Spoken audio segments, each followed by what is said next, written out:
Now we can go on. So let's get started. It's my great pleasure to introduce to you Professor Jan-Inge Henter.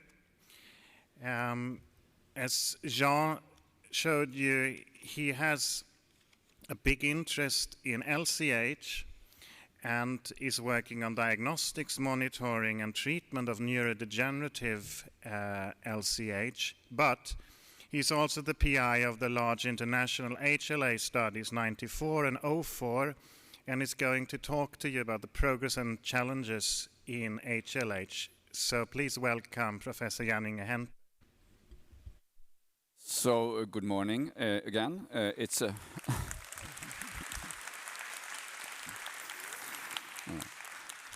a great pleasure to give this presentation on progress and challenges in HLH. Here are my disclosures, very limited. So the structure of the presentation, I would first give 10 minutes on primary HLH and then 10 minutes on secondary HLH. There has been a fantastic progress in genetics and biology in FHL. Genes have been identified and protein functions have been revealed. We've known since long that the core cells are the cytotoxic lymphocytes, but we now know also that the problem is either a defect production of perforin or a defect exocytosis of perforin-containing vesicles from cytotoxic lymphocytes. So perforin normally perforates the cell membrane of the target cells, induces apoptosis and death of the target cell, which now will happen. So if we get a viral infection, we get activated CD8 T cells, they kill the infected cells, we get clearance of the virus or clearance of cancer-transformed cells, and termination of the immune response. In patients with FHL, in case of a virus infection, we get activated CD8 T cells, but they cannot kill the infected cells. So we get cytokine stimulation, activated macrophages, accumulation of CD8 positive T cells, cytokine storm, cell infiltration, and destruction of tissues. We've learned that. What we also have learned, and I think that's very interesting, is the role of the cytotoxic lymphocytes in termination element of the immune response. So we now know that the cytotoxic lymphocytes not only eliminate virus-infected cells and cancer-transformed cells, but also downregulate the immune system. And thanks to FHL, we know how. And I think this is a big advance. Now to clinical management. So we have developed a tool for diagnostic, the diagnostic HLA 2004 criteria, with either molecular diagnosis or clinical criteria, a helpful tool. And we have developed together in this society the first international treatment study based on dexamethasone, etoposide, and then bone marrow transplant for cure. We have also together developed the second international treatment study on the same backbone of dexamethasone and etoposide. We tried to reduce the immune activation by cyclosporine, which didn't work well. But what we know, and I think is interesting and important, is if we look at the patients with verified familial disease in HLH-94 and verified familial disease in HLH-2004, patients, we have some 90% of the patients alive at 2 months or transplanted, which are very few. And this is confirmed in the HLH-2000 study. So we get around 90% surviving the first 2 months, which gives a good opportunity for transplantation.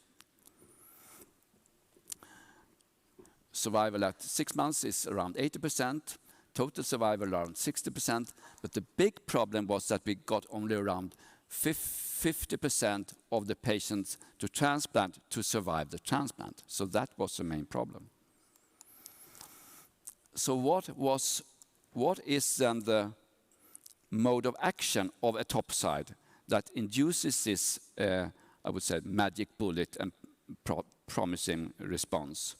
And it's been shown now that etoposide promotes programmed cell death, apoptosis, rather than a pro-inflammatory, chaotic, lytic cell death, which would reduce, thereby decreasing subsequent systemic inflammation and reducing the cytokine storm. This is in line with findings from Dr. Jordan's lab that etoposide provides efficient suppression of inflammatory cytokine production, and this is also in line with previous in vitro studies. So that is a progress in itself, and now we have another progress that we have novel alternative pre-transplant therapies. I'll highlight three. One is alemtuzumab, which is studied and pioneered by our French colleagues, and they get some 90% of their patients to transplant, which I think is very impressive. Then we have a new drug developed for HLH, which also is very impressive and a big thing, emapalumab, with limited side effects, although very expensive. And then the 2-month survival is around 90%, 6 months around 80%. Patients alive at last follow-up was around 70%, and patients alive without additional etoposide, ATG, or alemtuzumab, some 40%. We also have a new drug coming up of interest, which is ruxolitinib, a JAK inhibitor that inhibits several cytokines, including interferon gamma, but also IL-6, IL-10, and TNF-alpha. So far, the biggest study in familial patients is only on 4 patients, but this is an interesting study, and studies are ongoing, and we will learn more. We've also progressed in transplantation of primary HLH, and this has been longed for long. There is impressive study from Germany on trisulfan-based conditioning. We have now also reduced intensity conditioning, pioneered in London with 75% survival, improved we have good results from Cincinnati, and a recent study, European study from Zurich, with 100% survival in this study of patients with matched donors. And here again, we have impressive studies from France, where they use not only matched donors and get some around 90% of their patients' survival after transplant. So summary of progress in primary HLH is that we have, I think, exceptional progress biologically. We know the genetic cause of most children, which is essential for diagnosis and for prenatal diagnosis. We understand many cellular dysfunction, and we have some 90% 2-month survival pre-transplant and around 90% post-transplant, giving us about 80% total cure, which I think is a fantastic achievement. We need to bring that out to the wide community, but this is major progress. But there are also remaining challenges. The diagnostic criteria were based on expert opinion, and it could be even better, probably, if they were based on real data. There's work in progress on this. And we want to improve survival even further, possibly with new drug combinations aiming at improved survival. And then think of stratified, individualized treatment adapted after the patient and the disease severity, and earlier transplant. And then, in my view, we have still too much of CNS complications, so I think earlier diagnosis and earlier stem cell transplant can reduce that. With that, we move to secondary HLH, which is similar to primary HLH, but also different. So here we have apparently non-Mendelian inheritance. It affects all ages, mostly adults. It's much more common than primary HLH, has a high mortality, around 40% in this large review. And we have triggering factors such as infections, malignancies, rheumatic diseases, and other factors. So what about the pathogenesis of secondary HLH? This is a little bit unknown, but here is an interesting model. So we think about multifactorial cause of secondary HLH, thinking of various factors inducing remission, inflammation that comes up, accumulates to a threshold over which we get uncontrolled inflammation, hyperinflammation, and HLH. So these factors include endogenous components such as genetic factors and background inflammation, or exogenous components such as infectious triggers, malignant triggers, underlying immunosuppression. They add up together up to a threshold over which we get hyperinflammation. Now to clinical management. So we still can use HLA 2004 diagnostic criteria, although not designed for secondary HLH. There is another diagnostic tool, the H-score, which is a weighted scoring system based on adult patients with secondary HLH.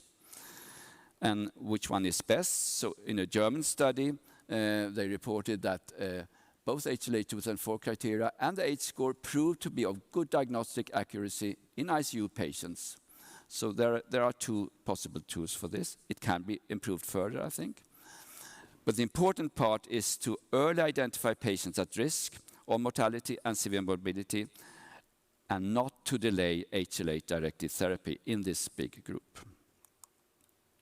So a little bit on each of these parts. So we have first infection-associated HLH, pioneered by our Japanese colleagues.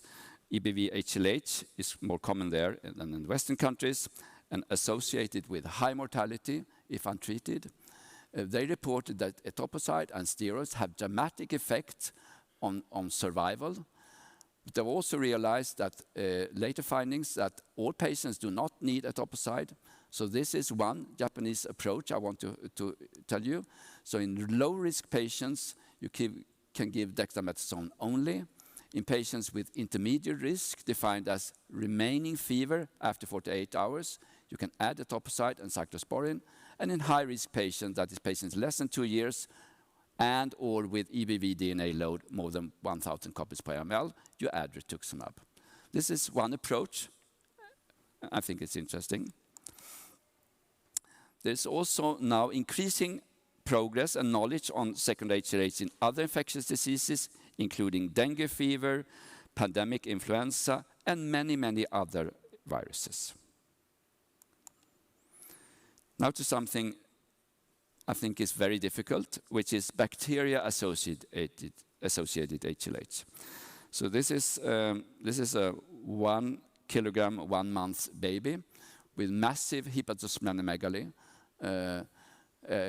severe pancytopenia, elevated ferritin, elevated triglycerides, low fibrinogen, was given steroids, later on etoposide, recovered fully from her HLH. We then stopped treatment because we didn't find a gene. She never recovered. So this must have been a secondary HLH, triggered by this Serratia septicemia just prior to her HLH. So then comes the question, how can we differentiate sepsis and secondary HLH? And here there are different options, also progress and recent knowledge. You can analyze the T cells. HLH is characterized by acute T cell activation in contrast to sepsis cells, according to this US study. And an Italian report recently says that expansion of CD4-DIM, CD8 positive T cells, characterizes mass HLH and other forms of secondary HLH. Another option is to analyze the cytokine pattern pioneered by the Chinese colleagues in Hangzhou, where they report that in sepsis, for instance, you get high IL-6 and low interferon gamma, while in HLH you get elevated interferon gamma and less elevated IL-6. And there are various components of this cytokine pattern. Then to malignancy-associated HLH, which is other big form of secondary HLH. And here there has been a question, should we treat the triggering malignancy, or should we treat the HLH first. Now there is progress here as well, and this is a recommendation from a couple of years ago, from the US mainly. In case of organ damage that is HLH triggered, consider a two-step approach, which you first target the cytokine storm and the T-cell proliferation using moderately dosed etoposide, and corticosteroids, and then as a second step, you target the neoplastic disease as soon as organ function is reestablished. And this is an attempt to make a summary of treatment of secondary HLH, which is quite difficult.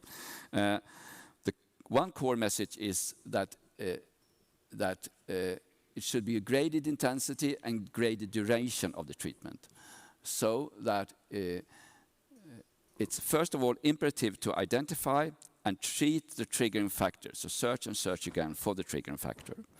In moderate cases, probably steroids is enough, so consider steroids. But in severe, persistent or relapsing HLH, or in case of CNS involvement, you need to do something more. Then you can consider a modified HLH-94, HLH-2000 therapy with less frequent etoposide doses at the maximum of once weekly. Shorter duration, you may only need 1 or 2 or 3 weeks, and you decide that week by week. And also lower moderate doses to reduce side effects. In addition, we have also novel, interesting targeting treatments here as well. We have IL-1 inhibitors, such as anakinra, a valuable drug in various forms of secondary HLH, increasingly used with low toxicity. We have the JAK inhibitors, ruxolitinib, here as well. And in a recent Chinese medium-sized study is published with efficacy, but the role is not yet defined, I would say. And then we have here as well emapalumab, but still limited data on secondary HLH. And finally, one slide on hyperinflammation in COVID-19. So severe COVID-19 can also lead to a cytokine storm and HLH, but apparently full-blown HLH is quite rare, actually. But what I think is interesting is that the treatments effective in HLH are also effective in severe COVID-19. So the immunomodulators approved by EMA as of now, more or less, are dexamethasone, tocilizumab, and anakinra. And it's a little bit interesting to think that we have pioneered dexamethasone in HLH, and maybe that was the basis for including dexamethasone in the recovery study published in New England, and maybe that has influenced the treatment of COVID-19. We will hear more about COVID-19 later on this morning. So summary of progress. Principles of primary HLH have been adapted now to secondary HLH. Knowledge is exploding, as you can see here, of the number of publications since the last meeting here in Stockholm. And secondary HLH is identified in many diseases, so we can export our knowledge to many other diseases and increase survival in other diseases as well. Thousands and thousands of lives have been saved by HLH-directed therapy, which is major progress. But there are also many remaining challenges, interesting ones. So why do some critically ill patients develop secondary HLH, but not others? How can we early identify and diagnose secondary HLH? We can improve that probably. Which treatment components to use and at which doses? And how to alert and inform the large medical community about secondary HLH so that they think of secondary HLH in critically ill inflammatory patients and that they don't use the full HLH-94 2004 protocols. With that, I would like to acknowledge my collaborators in the HLH 2004 study, my collaborators Karolinska Institutet, Anna-Karin, Jenna, Marie, Tatjana, Nicolas, Desiree, Magda, Egle, Elisabeth, Bianca, Alexandra, Malin, Magnus, Ulf, and Julia.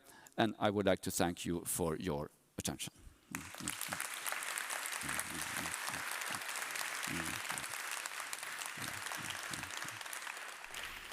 Thank you, Jan-Inge. I think we have time for 2 or 3 questions, please.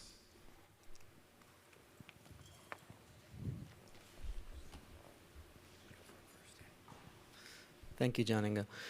This is a question that has bothered me quite a lot. How do we define hyperinflammation When do we call it hyper versus just regular inflammation?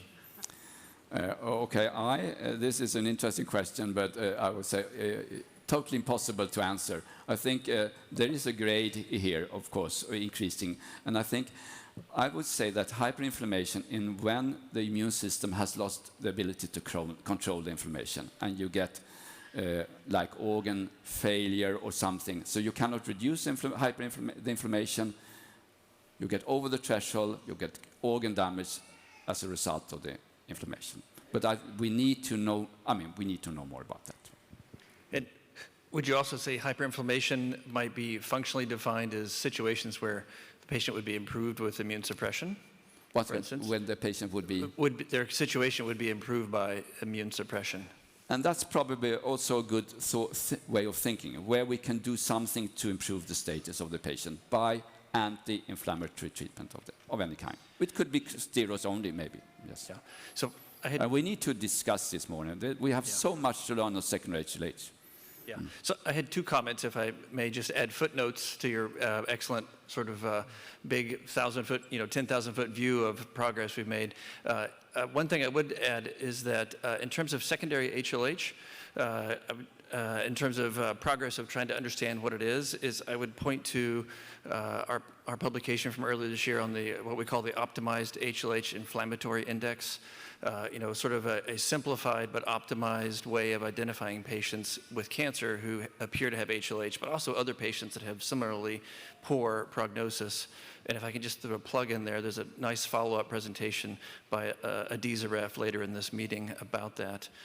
And then, unfortunately, I have to put one other footnote, and that is that I don't agree with the characterization of the emapalumab study.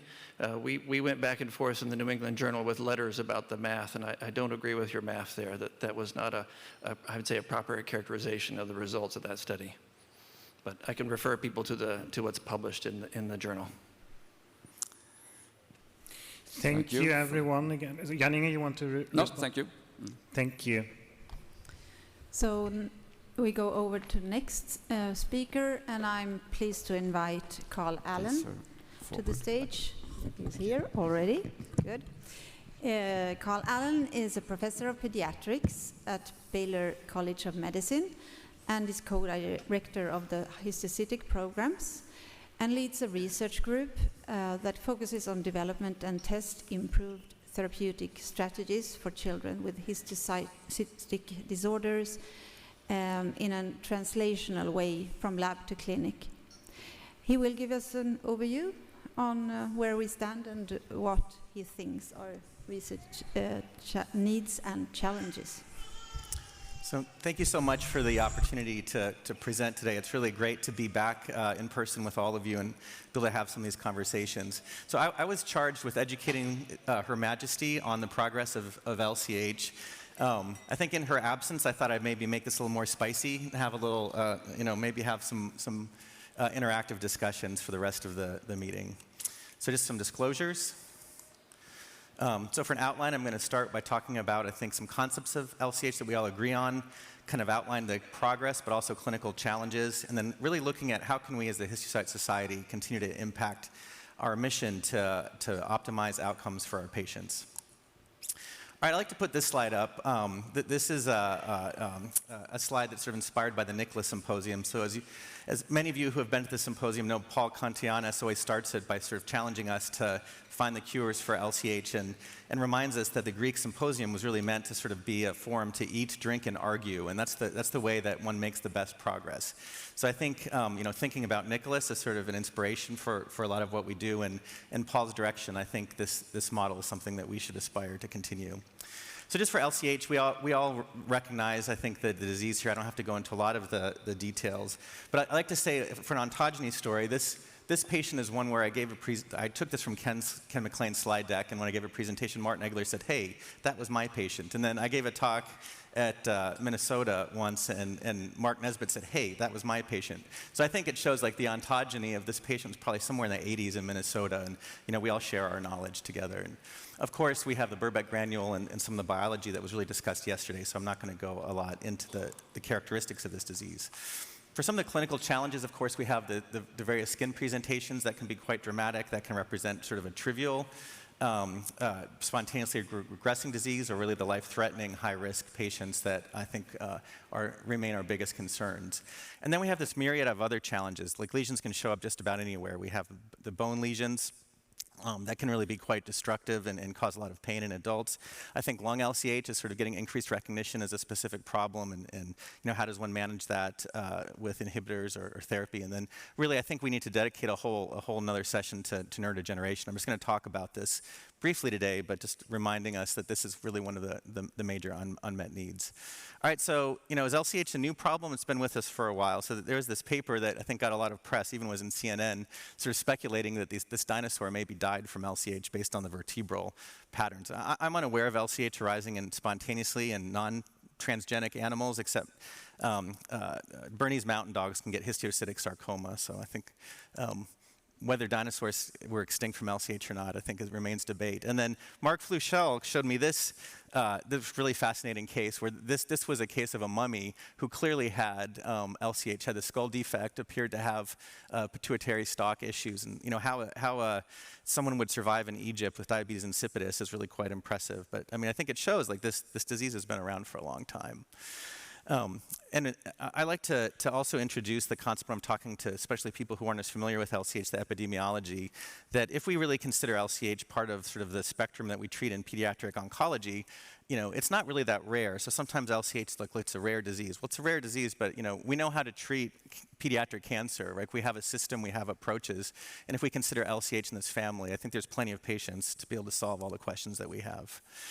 And I just thought I'd stop for a minute to kind of remind ourselves about the society where we've come and how much progress has been made. So back in 1985, when Dr. Jan-Inge and colleagues started, there were 15 members. And I know Stefan's here and Grit is here. Are there any other OGs or original members in the audience? I think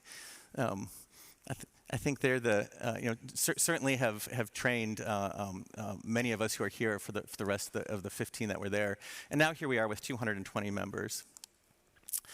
And I thought I'd just briefly go through what we've learned from these trials. So kind of building on some of the early doll studies, LCH1 first asked the question about comparing vinblastine versus etoposide, and there was an initial steroid pulse, not the induction that we see today. And in fact, that experience was an attempt to create a sort of an international trial to capture an experience. And even though the trial actually seemed to be worse than the predecessor doll HX83 trial, there was a lot learned there. Specifically, 6 weeks failure recognized as a poor risk factor.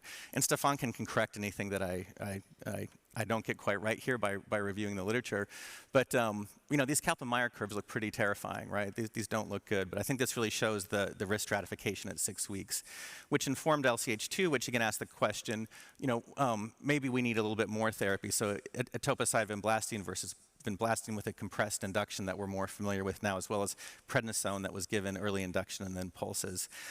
There wasn't a huge difference between the etoposide vinblastine and vinblastine, but it did look like there were maybe fewer early deaths in the more intense therapy. But really, I think a major scientific insight from this study was really clarifying high risk versus low risk based on organ involvement. And you can see here, compared to LCH1, the dose intensification gave more rapid responses and decreased mortality. And that led to LCH3, where I think more of us are familiar with this now as sort of the current standard of care. Again, a huge number of patients enrolled worldwide, and we created this risk-adapted strategy, right, where you end up with an extra 6 weeks of induction if you're not looking good in the first 6 weeks. And I think this approach is really, also given the concept, even though the methotrexate wasn't a particular help, in the low-risk arm, giving 1 year seemed to be better than 6 months, which laid the foundation for the questions of LCH4 that I'm not going to go into in great depth because that's covered elsewhere. And here this shows the Kaplan-Meier curves. Again, the high-risk patients are getting better. We see the low-risk patients really, their struggle isn't with survival, but with morbidity and relapse. And this relapse seems to be improved with longer therapy. So here we are at the end of all of these studies, right? And you can see that it's been remarkable progress from 50% up to about 90% survival. But when you look at LCH3, if we're asking the question about event-free survival, right, a lot of patients, even though they're surviving, are still going on to relapse. So about 40% of the patients with multi-system disease were cured with LCH3, which you can say, well, that's not performing very well. But on the flip side, 50% or so of the patients are being cured with this relatively moderate approach.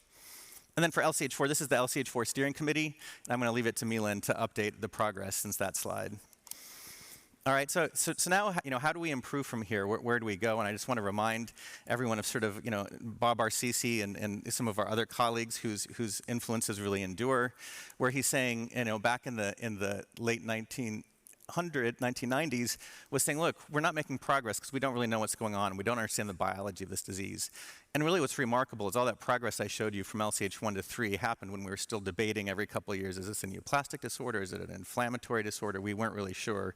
We didn't really understand the framework of the biology.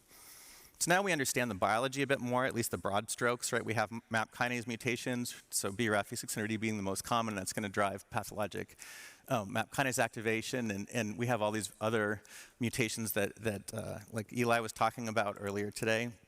And we also recognize that these mutations arise at various stages of differentiation, or at least in cells that have different differentiation potential. And we can argue about the details of this cartoon, but more or less we see with low-risk single lesion LCH, we don't really find precursors in the blood, where with high risk and only in rare cases of low-risk multi-system disease are we able to identify these.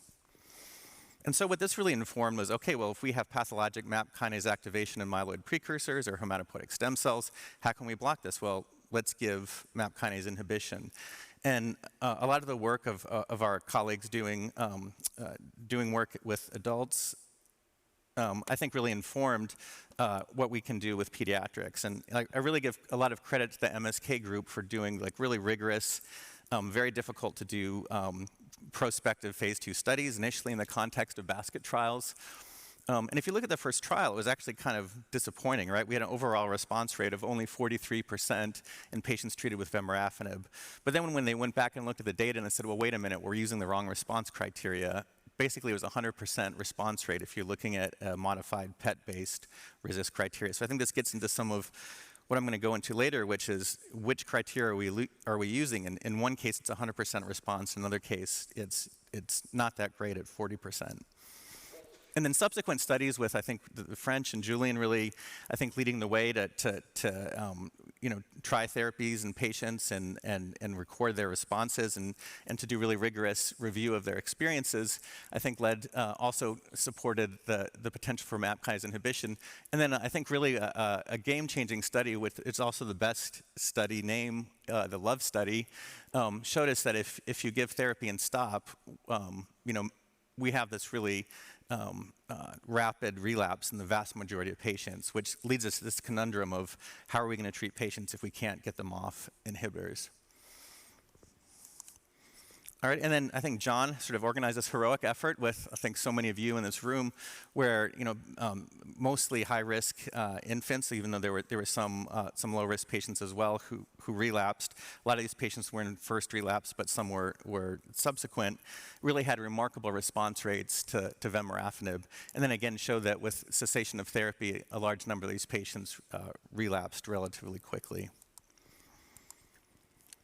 All right, and so we can block more than just BRAF. I think Eli's approach of we'll just give everyone a MEK inhibitor, at least everyone except the few patients he showed us today, was really I think a creative approach, and this has led to FDA breakthrough therapy. And I think thinking about how can we do things that not only are going to help our patients, but also that companies will be interested in supporting, I think is very important as we think about access to drugs. So here we are. I mean, do we say mission accomplished? We can get together and I think enjoy each other's company and maybe focus on HLH, or do we still have some work to do in LCH? And I think we still have some work to do, but we should take a moment to really recognize the incredible contributions of the Histiocyte Society founders, the vision, all the hard work that's happened since then, as well as the support from the Histiocytosis Association. All right, so I'm going to propose that we should really update the mission, right, to say, not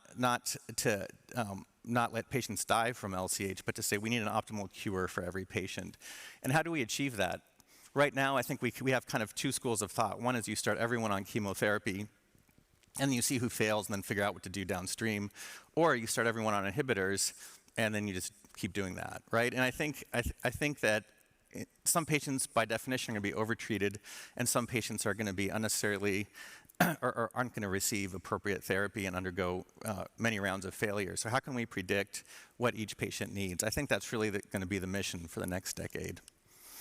And in order to do that, we're going to need to, I think, solve what Barrett-Rollins calls the dark matter. So, we have these broad strokes, we understand a lot of what's going on, but there's still a lot of details to be figured out. So some of those details that I'm going to talk about here include ontogeny, what's the difference of different MAP kinase mutations? What about additional mutations, especially in the cases of adults who have clonal hematopoiesis? And then what about host factors? What role do inherited variants play? Also, the potential for the host to undergo hematopoietic development at different stages, whether it's embryo, child, or adult, matters. We don't really understand the environment. I think smoking shows us that environment can play a big role on histiocytosis. And then also looking at MDD and MRD. All right, so filling in the lines. So, where are we now? And so here we have this dark matter, right, where we understand, again, I think this is biased. This is our pie, but a lot of pies look like this. We have about 95 or 85% of the mutations discovered. Well, what about these other ones? Is there something there that's going to kind of uncover a novel form of disease? And I think that ALK fusion is a great story to demonstrate that. And then we all recognize that BRAF V600E leads to more severe disease, increased risk of neurodegeneration, increased risk of high-risk disease, et cetera. But why? We don't really understand the mechanisms that underlie that. And when we start to look at some differences in gene expression, there are differences downstream depending on which MAP kinase pathway is activated. And I think Matt discussed this much more elegantly yesterday when we were talking about ontogeny and phenotype. Are we really talking about cell of origin, or are we talking about the trajectory of the cell? So for example, we can put up these cartoons that say, well, we have CD34 cells and then we get lesions, but what happens in between? We don't really understand that. And then I think Caroline and her group have done a great job looking at the single cell to say, well, maybe we have differentiation within the lesion, based on various factors like notch or whatever. But then what are the dendritic cells doing, or the LCH cells doing with the inflammatory cells? I think we still really don't understand what's going on there. And until we understand it, we can't dismantle it. And then why do some patients get bone disease? Why do some patients get neurodegeneration? Why do some patients, get these various patterns that we recognize? And it could be because some are coming from embryonic origins, or it could be that they're traveling through various lineages, but we just don't know. And then host factors, we find in Houston this really remarkable phenomenon, and it's been shown by Carlos Rodriguez-Galindo as well as Rima Jubran, that our Hispanic patients are much, much higher risk for LCH, and we don't really understand why. So Aaron Peckham did this GWAS study and found that SMAD6 seems to be enriched in patients with LCH. It seems to be an increased risk factor. And interestingly, this lies right next to MAP2K1. And these variants are also enriched in Hispanics. It's probably just an association, but I think these are things that we need to explore. And then again, the microenvironment, what's going on in the microenvironment, how are the cells talking to each other? I think we're understanding that there's this senescence pattern induced, but what happens downstream from that? And I think the role of following response to therapy is going to be critical as we're talking about risk adaptation. So this here is a plug for a poster that Howard Lynn is presenting on behalf of Jessica Velasquez. And Dan Zinak, who's in the audience, actually started this project about 10 years ago. It was affectionately called First Blood. So we just took blood from patients before they got any therapy and asked the question, what happens if you have detectable V600E in your peripheral blood cells? And you can see that, just by doing this simple test, you can predict these patients probably are going to fail vinblastine or prednisone, and these patients maybe won't, right? So there's a simple test that maybe we can use to start to stratify. And then once we start treating patients on therapy, how do you follow a response? And with chemotherapy, this seems pretty clear. Far less clear when you're getting inhibitors where, despite, I think this is Caroline's paper where she showed beautifully, this patient had a great response to therapy, but really had an increase in the load of BRAF V600E. So all of this is to say, we're learning a lot, and I think there's a lot of opportunities for risk stratification, but the only way we're going to learn this is by putting our notes together and trying to understand as a group how these patterns make sense. So now we have all these different drugs we can use, right? So MAP kinase inhibitors, so each of these different targets, and then each of these targets has multiple agents within each class. HDAC inhibitors probably make sense. Antigen targeting, can we do CAR T cells? BH3 mimetics, checkpoint inhibitors, for example, might work, but how do we test these things? And so I think we have these areas where there's still incomplete or absent data, right? So how do we prioritize different classes of agents, agents within classes, combinations were really the discussion yesterday. I think that when Michelle and Matt led a really interesting panel to discuss that. How long do we treat patients? who do we treat inhibitors with? High risk and low risk, frontline. What are we going to do with neurodegeneration if you just have radiologic changes? I think there's genotype and phenotype differences that we still don't understand. How can we use molecular stratification based on the genotype of the tumor, as well as whether you can detect it in the blood? And then we really don't understand what causes LCH neurodegeneration. I think we're getting some idea. At least we know now that it's mutated cells in the brain, but how do they get there and what are they doing in the brain, I think is still an area of great opportunity to learn more. And then I think another point that, again, Eli has highlighted in some of his work is that we can make judgments about what we think is the best therapy, but we really have to learn from our patients. Now that they're not dying from the disease, well, which therapeutic pathway makes more sense? Would you rather be on vinblastine prednisone for a year? Or would you rather be on vemurafenib for 10 years? And I think that's a question that we really have to get data from the patients to understand. And then how do we optimize our organizational structures for collaboration and efficiency? All right, so again, invoking Bob, he'd say, well, you got to get data. So I think we really need preclinical models to prioritize agents. I think our charge is to treat every patient we can on study and to optimize the generalizability of every study. And I put Johan here because he was always great about, I think, getting us to kind of think, how can we work better together? And here's sort of the progeny of the Histiocyte Society, right? This really has sort of informed the makeup as well as, I think, a lot of the thought leaders. And so I think the Histiocyte Society remains the nucleus of all these organizations. So I was limited to whatever I could Google. So if your organization isn't on there, I think we have to create a registry to make sure we know who all is in this space. All right, and then this is my second to last slide, where I think, how do we harmonize research efforts? So I think we have to have the same gauge train track, so we're all kind of doing the same thing. But also with staging, I think this is something probably Jennifer will talk about. If you have V600E in the bone marrow by PCR, are you high risk? I don't know. I'm not sure how we define that because we didn't used to look at the bone marrow that way.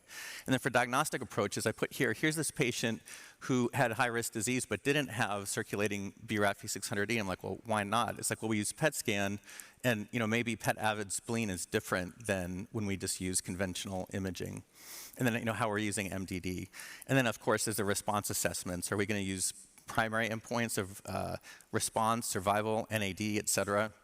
And then what's the timing and frequency of those assessments, and then which modalities are we using? So anyway, I think the point is, even if we're working sort of in parallel, we can kind of combine our efforts by using the same endpoints. So this is my last slide. So I'd like to propose two things for the society. One is, we need to define our mission. Do we agree that we are going for the optimal cure for every patient? And I think the second question is, I propose we change the meeting to the Histiocyte Society Symposium to really capture the flavor of what we're trying to do here. So I'm happy to take questions, and thanks so much for your attention.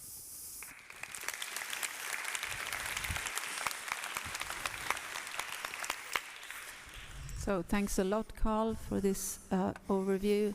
And you have efficiently used your 20 minutes, but one question we could allow. Oh, thank you. Nothing from the floor, anything from the online audience? Carl, thank you for a great presentation. Just a comment about BRAF inhibition, BRAF mutations, right? So you can get BRAF mutations in normal cells, you can get BRAF mutations in non-malignant cells. Do you think the BRAF mutation in histiocytosis has come as a bystander effect? I'm sorry, I didn't hear the last part of your question. Do you think that the BRAF mutations are purely a bystander effect from having cells that are in a microenvironment that sit there for quite some time and develop the mutation? Well, so I think the question about is there sort of differential susceptibility to BRAF V600E, sort of especially in people from different genetic ethnic backgrounds, is really an interesting one. But I think the observation that V600E is in every, V600, I'll use this as the paradigm, but it's in every single cell. It likely is a driver. I think it's pretty clear that it's a driver, and then the fact that you can recapitulate the disease by enforcing expression in mice and that you can sort of reverse the disease phenotype by blocking that. I suspect, I think all of this to me points to this being a single disease pathway. And certainly there's potential for modifiers, but I think that the main culprit is clearly MAP kinase activation. Yes, and I agree with that. But do you know that we and others have found that driver mutations are not necessarily lead to a phenotype of cancer. So Campbell's group at Cambridge did a lot of work on normal stem cells that develop driver mutations, didn't develop leukemia or any of those malignant disorders. We have been studying patients with asymptomatic CLL for 20 years, no disease, but they will have huge number of driver mutations in them and not develop disease. Now, my comment is that it's possible that the immune system is the key driver for LCH rather than the mutational status of the LCH. You know, my comments are a bit different to your way of looking at things. Yeah, no, I mean, I think that the context really matters. I think that the hematopoietic differentiation state really matters. And I think that the way the disease manifests, it clearly is dependent on an interplay with the immune system. Hi, so my next question, Brigitte Wiedemann, NCI. I wonder if you have data on the development of resistance on treatment with targeted therapies, and also when patients stop treatment for whatever reason, if you restart treatment, if the pathway that you're blocking with a MEK or RAF inhibitor is still active. And then a final question would be the dose that you need. Do you need the full dose? Or can you treat patients at lower doses than the maximum tolerated dose? Yeah, and thank you so much for joining us. I think we have a lot to learn from your experience with plexiform neurofibroma. And you know, I guess I would argue that LCH is sort of a hematopoietic version of plexiform neurofibroma or low-grade glioma. It seems to be, you know, again, at least in kids, a single mutation disease. And like, we've looked in a dozen or so relapse samples and haven't found any additional mutations. I think there's a couple case reports of some adults who have been on therapy that have developed an additional mutation. But I mean, Eli would be I think, my go-to, and Julian to ask about this. But I think resistance would be extremely unusual in these patients. And then your other question was about dosing, and I think we can get away with a lower dose than certainly melanoma. I think, you know, again, we really lack that. Even though hundreds of kids and adults have been treated with these inhibitors, we sort of lack the, you know, careful prospective dose-finding trials to, I think, really figure out what's the lowest we can get away with. But typically, the lower doses are still effective. And then I assume retreatment, you would likely expect responsive disease. Yeah, you can retreat with the same dose level and typically achieve the same responses. Thank you again, Carl, and thank everyone in the audience for asking interesting questions. Thank you.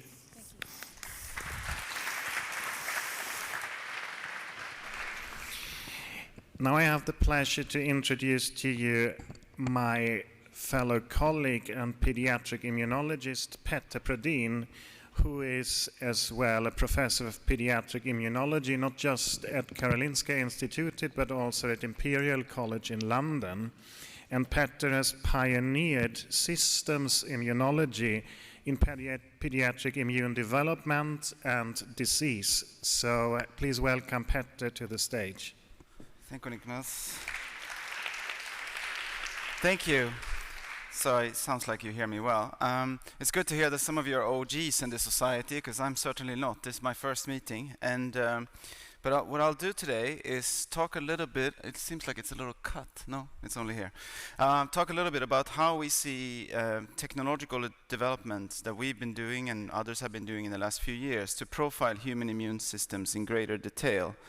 And I'll give a couple of examples. Jan-Inge initially asked me to give sort of a lecture on COVID and what we've learned during the pandemic and so on. So I will do that, but when I got a little bit of sort of chance to dig deeper into more scientific concepts, I decided to throw in a study on immune regulation that I think is quite intriguing, which is not published. And I'd love to hear your thoughts on that. So when we talk about systems immunology, a lot of people use this term, but what I mean is a sort of shift in focus away from studies of individual cell types, such as cytotoxic T cells in HLH or NK cells and so on, and rather focusing on how the different cells regulate one another. And the only way to do that is if we can measure all of the white blood cells from a sample and study all of them at the same time, and also be able to study some of these factors by which these cells communicate. And so this has been the main focus of my laboratory for the last 10 years, to try to understand how we can do this in better ways. And one of the ways that we really like doing this using human samples is to follow individuals over time. Because when we follow multiple parameters and we follow patients with longitudinal samples, there's a lot of power in this sort of experimental design, because we could infer relationships between factors changing in coordination with one another by using some clever algorithms and other things. And I think this is really becoming now a tool to sort of unravel and understand immune regulation, dysregulation in a number of different contexts.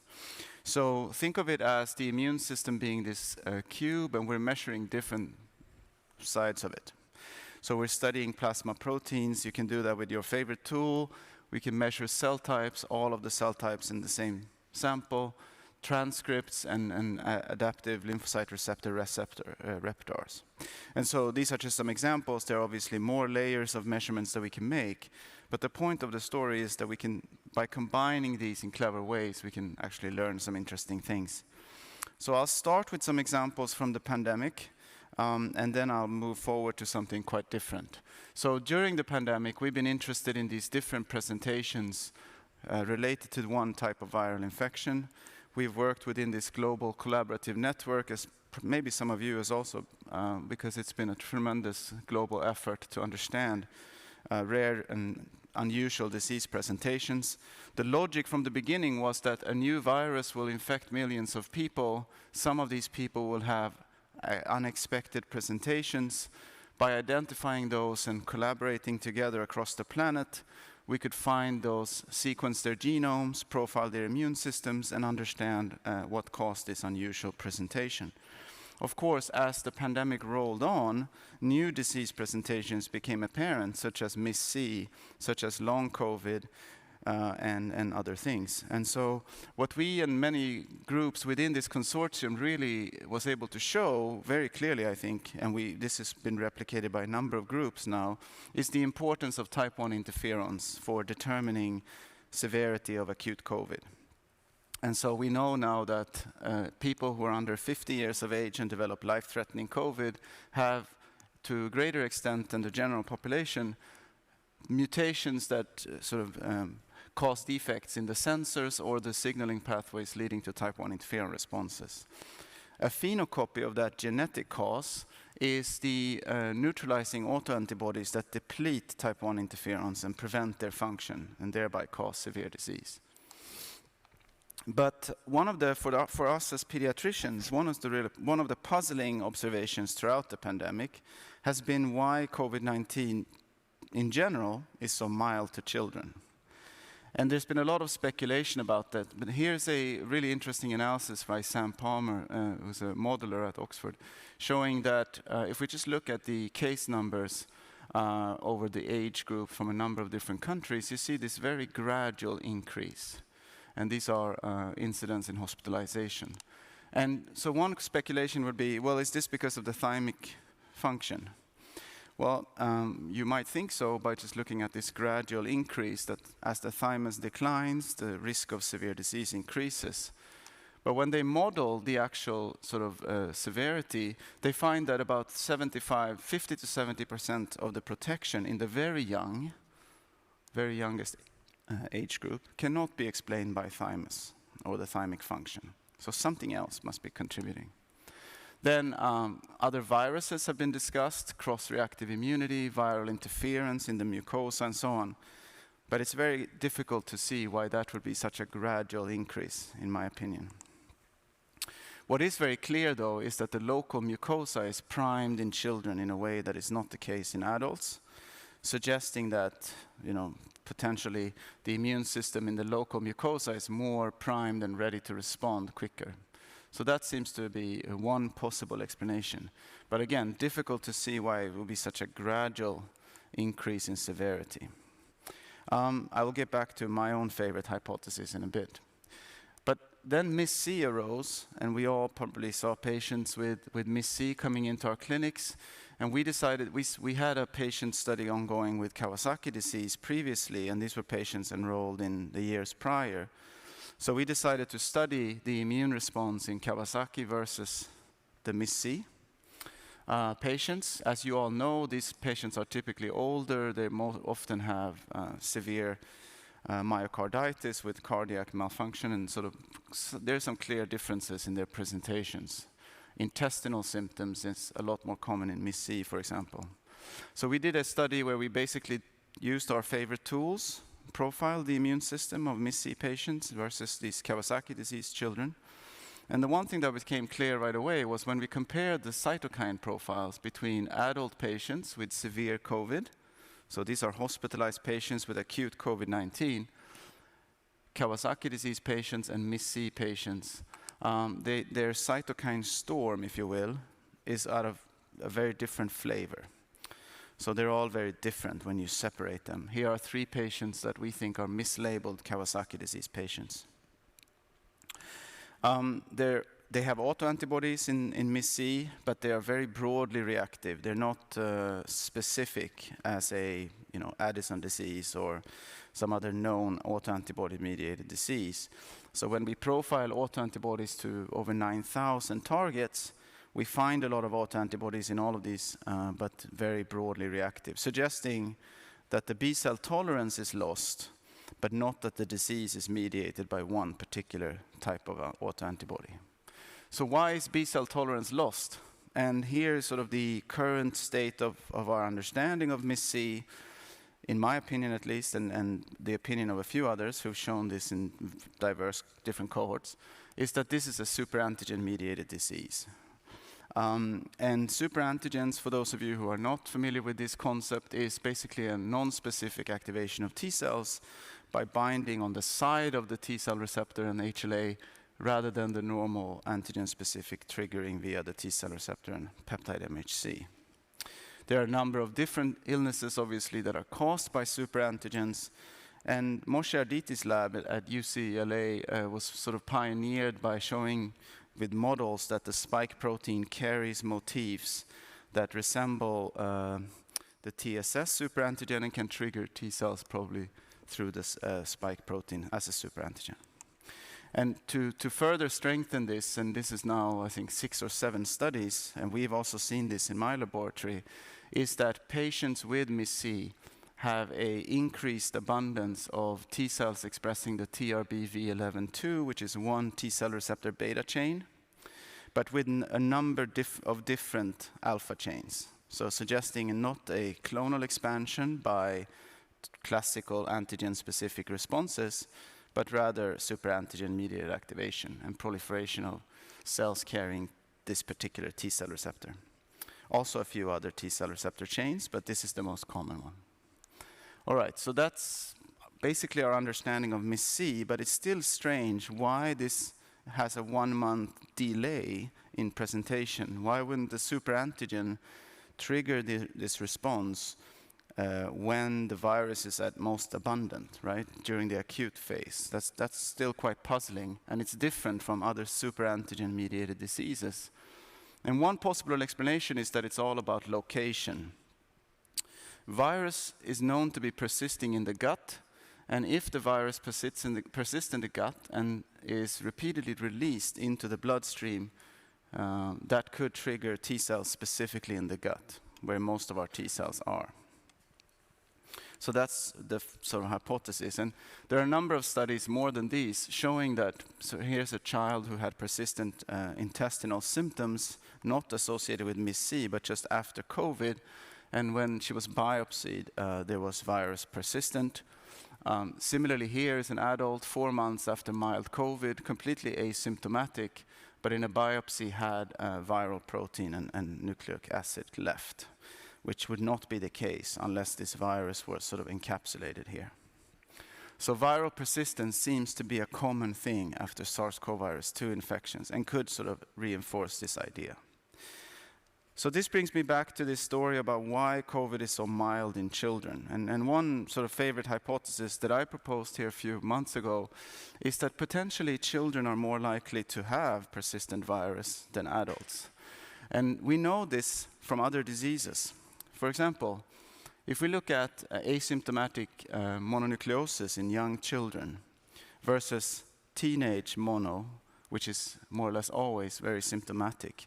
The difference is that there's much more bystander T-cell activation in the older individuals, in the teenagers, while the young children basically tone down their immune response and tolerate the virus, basically skewing towards disease tolerance versus resistance. And the likely cause of why they're doing that is probably because the virus is not deemed to be deadly enough to mount the full immune response, which is a very costly type of response. And so the hypothesis is that children, in contrast to adults, will be more likely to use disease tolerance, tone down their systemic immune response, and thereby be more likely to have viral persistence, which in some rare cases leads to MIS-C. And why this might be makes perfect sense from a life history theory point of view, where growing individuals need to prioritize their energy not just for immunity and reproduction, but mainly also for growth, which adults obviously do not. So there's a number of studies supporting this in all kinds of other infections, and I think it would make sense also in SARS-CoV-2. Hepatitis, so this is a little bit contentious, I know, and there's a lot of work going on about what causes these recent events with severe acute hepatitis. And I'm going to stick my neck out here and say, together with Moshe Arditi, that we should be looking for superantigen-mediated activation locally in the livers of these individuals.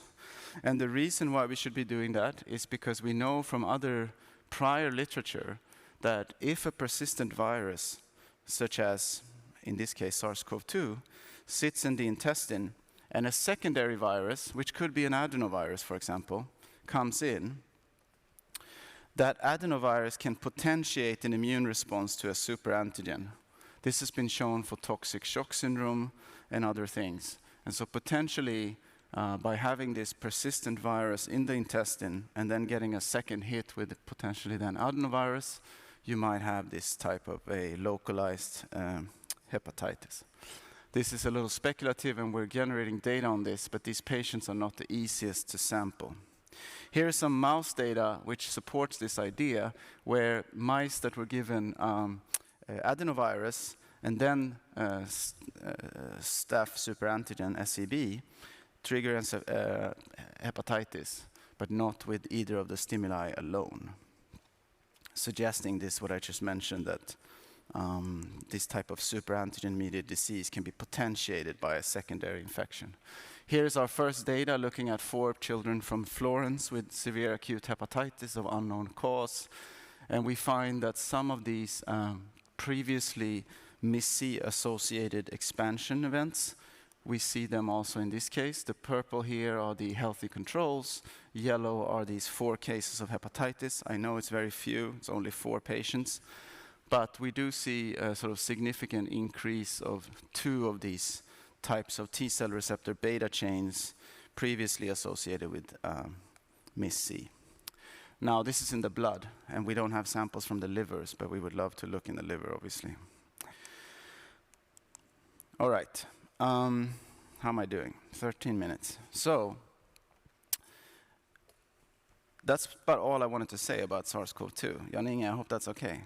Because now that I got the chance to talk about something else, I wanted to talk a little bit about immune regulation and how one particular concept, which is very much related to SARS-CoV-2, obviously, has to do with sex differences. And I think there is some relevance here to secondary HLH and other things, where at least some studies point to sex differences. And we've been interested in this for a while, but the problem with these human studies comparing males and females is that we can never disentangle the role of genes versus hormones, right? So that's been the fundamental problem. But there's no lack of interest in this. Females have often better outcomes when infected. Females mount stronger immune responses to vaccines, but they also have more adverse reactions. Many of the autoimmune diseases that we know are obviously more common in females. The lupus is the most extreme example I can think of, with a 9-to-1 female-to-male ratio. Males typically develop more cancers, but again, we don't know how much of this is genetics and how much is hormones and what is the interplay between the two. So we started a pretty heroic effort, if I might say so myself, which together with our endocrinology colleagues here in Sweden, to try to profile the immune system of individuals that undergo sex reassignment therapy. And the way this is done, and I'm going to focus on the simple case, which is female to male transition, XX individuals that receive testosterone over 1 year. We profile them before, at 3 months, and at 12 months. And we measure everything we can in the blood. We also have stool samples and other things, but I don't have time to go into all the details of that. So in this case, which is the simplest case, you have individuals, you give them testosterone, their hormone levels change from a female to a male type hormone level. The blue is the male reference range. You see all these female to male transitioning individuals reach male levels. Estradiol are quite tricky to monitor here. They fluctuate quite a bit. So we'll focus today's discussion on testosterone, okay? We measure all of the white blood cells, in this case by mass cytometry, and I'm just going to show you this to tell you that all of our favorites are here, all of your favorite cells, and some of them go up and some go down, but what I want to focus on is the plasmacytoid dendritic cell, so PDCs. PDCs, as you probably know, are the main producers of type 1 interferons, the main antiviral sort of response cell, the main driver of lupus, and when these individuals reach testosterone, they get testosterone levels, PDCs decrease. That makes sense, right? If we think of PDCs, there's a lot of things that is coming up in this study that centers around PDCs, and I'm starting to think of them more as sensory cells of sex hormones. And the reason why I say that is because if we look at their mRNA expression of the 3 sex hormone receptors, PDCs are the only cells that express high levels of ESR and androgen receptor. All the other cells lack the androgen receptor, suggesting that the PDCs would be one cell that can actually directly respond to testosterone. And even more puzzling, I think, is when we look at what happens to the PDCs over the course of, this is a 2-dimensional plot showing single cells from mass cytometry, and their phenotypes determine the location on the map. So what you can see here is that this is before testosterone treatment. But afterwards, in the same individual, all the cells basically end up in this location. So they change their phenotype. So the PDCs respond to testosterone and they adapt. And one of the things they do is they upregulate CD81, which is quite intriguing because Ed Engelman's lab at Stanford has previously shown that these CD81 positive PDCs are unable to respond to antiviral or viral mimics, TLR ligands, and they don't produce type 1 interferons. So they seem to be a different kind of PDCs that don't really produce type 1 interferons, and they increase with testosterone. Why is that? And when we look in the blood, and we just look at all of the mRNA transcripts that are present, we see 2 changes. One is a massive decrease in gene clusters related to type 1 interferons. And this is not because of the PDC's decrease in frequency, because we take that into account. And the other change is that there's a massive upregulation of TNF-alpha pathways and pro-inflammatory signals. So think of it as a balance between type 1 interferons on one end and TNF-alpha on the other end. And that really shifts with testosterone. And this is quite intriguing because from a treatment point of view, there are quite a number of studies. I'm not going to go through everyone here, and you can look up this reference if you're curious about reading more on this. But basically, there is a precedence for this. If you take individuals that have JIA and are treated with anti-TNF, they have higher levels of interferon-stimulated genes, for example, again pointing to this balance. And conversely, if you pre-treat individual cells with type 1 interferons, they respond less with TNF. So this balance is not something we've made up. It's been described in a number of different conditions before. What's new here is that testosterone seems to play a role in shifting the balance. We also see this at the plasma protein level with proteins such as TNF directly increasing in circulation after testosterone treatment in these individuals in vivo, but also other factors such as rank ligand, which I'll get back to in a little bit because we think that's an intriguing factor. I'll skip through this, but the best literature, I would say, today on this balancing act between type 1 interferons and TNF actually comes from osteoclasts. And this is maybe not so surprising because for those of you who are rheumatologists, in RA, there's a lot of work being done looking at how the osteoclasts are regulated by these two factors and how they contribute to the arthritis that we see. And what we know from that disease is that in osteoclasts, these factors such as rank ligand and MCSF stimulate the activation of AP1, which is a transcription factor cluster that stimulates pro-inflammatory genes like TNF, but also inhibits type 1 interferons. Type 1 interferons, on the other hand, have a negative impact on this activation, suggesting that there's a molecular explanation for the balance between type 1 interferons and TNF, at least in osteoclasts described before. We think, on the other hand, that this is a more general phenomenon that is not limited to osteoclasts. And this fits with the idea that we see increased levels of CSF1, which is this factor here. We see increased TNF in circulation. We see increased rank ligand after testosterone treatment in vivo in these individuals that undergo sex reassignment. So again, what cells respond with increased TNF? We see that in a number of different cell types. This is single-cell RNA sequencing straight from the blood without any stimulation. From these individuals that undergo sex reassignment, we see increased TNF in B cells, gamma delta T cells, CD8s, and CD4s as well a little bit.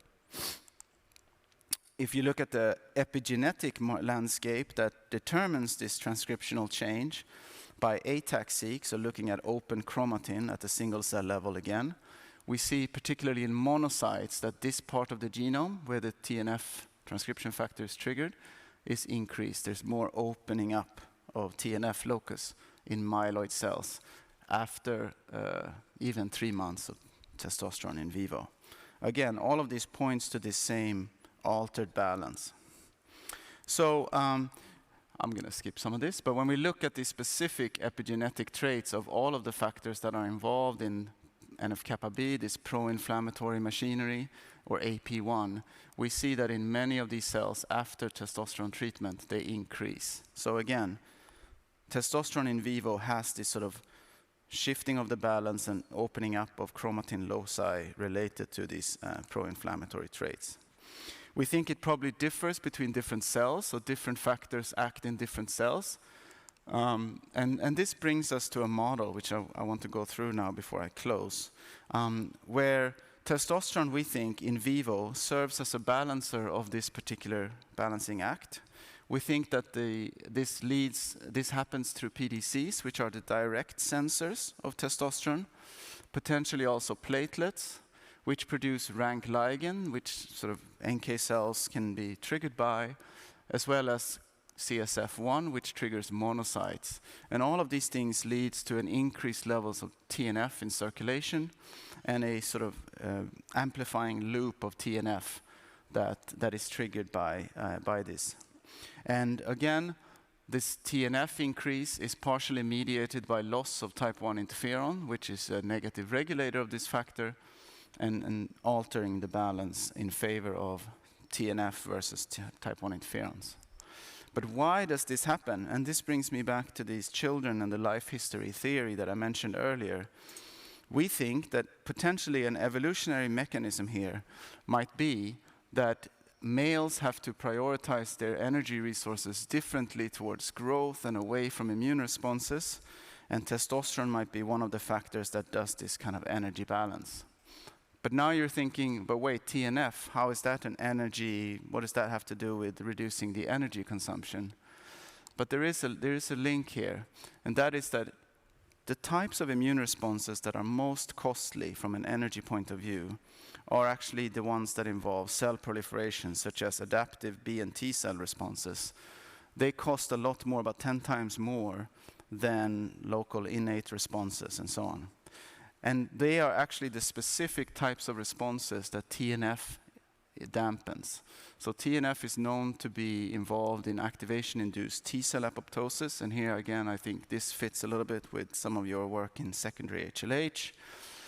Dampening of TCR signaling and T-cell responsiveness, and inhibiting B-cell responses by fast-mediated apoptosis. All of these things are potentiated by TNF. So think back to the male scenario versus the female scenario, where these factors are upregulated in the males, presumably by testosterone. So with this, I'll close and thank. I have a phenomenal group of people that I work with that do all this work, former members, as well as collaborators within the COVID and the sex reassignment therapy. And I'm happy to answer any questions if you have any.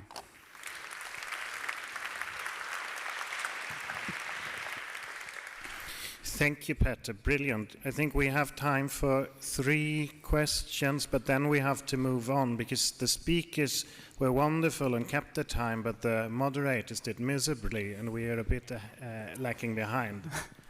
So that was really incredibly fascinating. I have a quick question about the gender differences or sex differences that you've seen. So have you also looked at other scenarios like androgen insensitivity? And I wonder if changing your hormone milieu later in life is different than, what's the impact of imprinting, et cetera? That's a great question. These are all individuals between 20 and 40 years of age, so we have not studied children pre-puberty. That's important to point out. I think it might have been different if these individuals would have never gone through puberty. So that's one thing I want to say. And then I'd like to say that there is clearly a link between androgen insensitivity, but also PCOS, for example, which is associated with more severe COVID, more inflammatory responses, and also higher testosterone levels. There is a lot of literature that I think fits with these observations more indirectly. Hey, Pierre. Sorry, it's more of a comment than a question, but there's a gene called LAMP5 that is expressed almost exclusively in plasmacytoid dendritic cells. Okay. And it seems to regulate the exact pathway that you're saying, that if you have more LAMP5, you get more type 1 interferon, less LAMP5, you get more TNF. Interesting. So perhaps maybe afterwards you and I can talk and we should look into that. I was trying to look at your gene list if you found LAMP5, but... We have all the genes in there, so we can look afterwards. Maybe we should look at that. Thank you. Great suggestion. That was a fantastic talk. Thank you. I was curious if you've looked at B cells, which is a cell type we never talk about at this meeting. But Ken Dorshan had shown that you switch from B1 to kind of more B2 cells around, early in development, and those are regulated by both TNF and kind of type 1 interferons. And so I was curious if they fell out in your... That's a great point. We have another study, which I didn't talk about today at all, where we follow newborns from birth and onwards. And there we see, in association to the 1-month testosterone sort of mini-puberty, we see a switch there at the B cell subtypes that you mentioned. So I think there is some logic to that. Okay, question +1 for the president. Thank you. So, that was great talk, and also a question about the sex dimorphism. Pregnancy is an immunosuppressed state, right? It's part of tolerating the fetus. And I'm wondering if some of this type 1 interferon tone is in fact actually a compensation for the immunosuppression of pregnancy. Have you considered that? Yeah, so I would say immunosuppression is, I think, too broad of a term, and because from an evolutionary point of view, it's pretty important to keep the fetus alive and the mother alive, right? But I do think there is some logic to prioritizing type 1 interferons as a very effective local antiviral response to protect, right? In contrast to these adaptive responses that might lead to, rejection of the fetus because of the partial mismatch. Thanks. Okay, thank you very much. Thank you again, Petter. Thanks for the audience, and we close this session.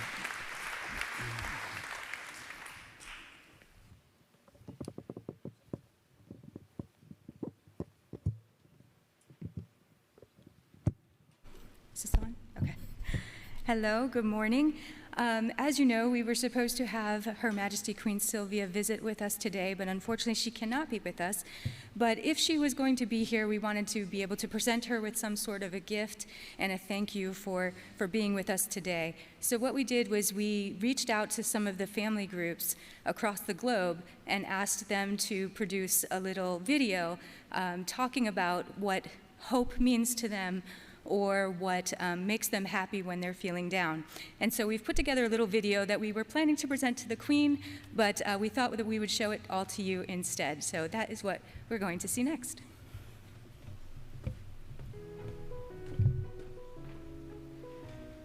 Hej Majestät, mitt namn är Molly. Jag kommer från Helsingborg i Sverige. Jag gjorde en bild av en båt som följer en regnbåge och kommer till en ö. För att det gör mig glad och ger mig hopp om framtiden. Hej Majestät, jag heter Igor och bor i Stockholm i Sverige. Jag har ritat en bild på en skatepark med några som skater i den för att det ger mig hopp om framtiden och gör mig lycklig. Hello, Your Majesty. This is my little brother Hudson, and we live in America in the state of Texas. We made the word hope with his favorite things because these cheer him up and make him happy, and he wants to play baseball in the future. Hello, Your Majesty. My name is Audrey, and I live in Dickerson, Maryland. The picture is of a doctor and a happy patient.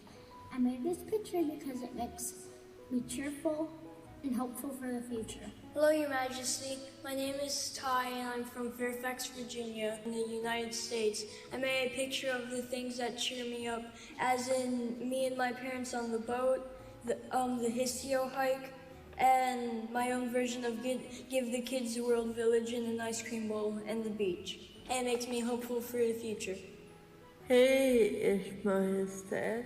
Mitt namn är Ellen och jag bor i Utrecht. Jag har målat en bild av Frida Kahlo som också levde med mycket smärta, men som ändå blev konstnär, precis som jag vill. Och det ger mig hopp för framtiden. Hej Ers Majestät, mitt namn är Alicia. Jag kommer från Ängelholm i Sverige. Jag gjorde en bild av min familj för det gör mig glad och ger mig hopp för framtiden. Hej då! Hej Ers Majestät, jag heter Nathalie och kommer från Sigtuna i Sverige. Och jag har ritat en teckning som påminner mig om mina kompisar och så att jag blir glad och ger mig hopp för framtiden. Hej då! Salve Maestà, sono Riccardo. Vengo dall'Italia vicino a Milano. Ho fatto questo disegno perché il mio sogno è andare al Museo di Storia Naturale di New York a vedere i dinosauri. Questo mi fa felice e mi dà speranza per il futuro. Ciao! Your Majesty, my name is Jules from New Jersey, United States. I made a picture of hope. Su Majestad, mi nombre es Franco Fernández. Soy de San Juan, Argentina. Hice un dibujo de una pelota muy alegre y llena de esperanza para mi futuro. Porque yo cuando estoy triste o me siento mal o me pasa algo, siempre que juego a la pelota me siento bien. ¡Chao!